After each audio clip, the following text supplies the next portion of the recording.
তো বন্ধুরা, আজকে দেখাতে চলেছি ঠাকুরের মুখের ডাইস বানানো। তো এই জন্য আমি গ্রিন প্যারিসটা ভালো করে গুলে নিয়েছি এবং খুব পাতলা করে গুলতে হবে। দিয়ে প্রথম লেয়ারটা এরকম পাতলা করেই দিতে হবে। তো এইভাবে দিয়ে দেওয়ার পরে কিছুক্ষণ রেখে দিতে হবে যাতে হালকা একটু টেনে যায়।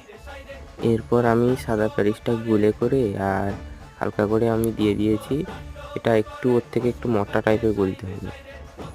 তারপর কিছু পাট দিতে হবে আর এবং ওই সাদা প্যারিসটা দিয়ে আর পাটের সঙ্গে মিশিয়ে এইরকমভাবে দিতে হবে। তো এইটা ভালো করে দিতে হবে, কারণ এটার জন্যেই মানে পুরো সাপোর্টটা এর উপরেই থাকবে। তো এইটা তোমরা একটু মোটা করে দেওয়ার চেষ্টা করবে এই লেয়ারটা। তো এইভাবে রেখে দিতে হবে প্রায় 2 থেকে 3 মিনিট। এরপর হাতে একটু জল নিয়ে আর সাইডে যে বর্ডারটা দেওয়া ছিল ওটাও তুলে নিতে হবে আর হাতে একটু জল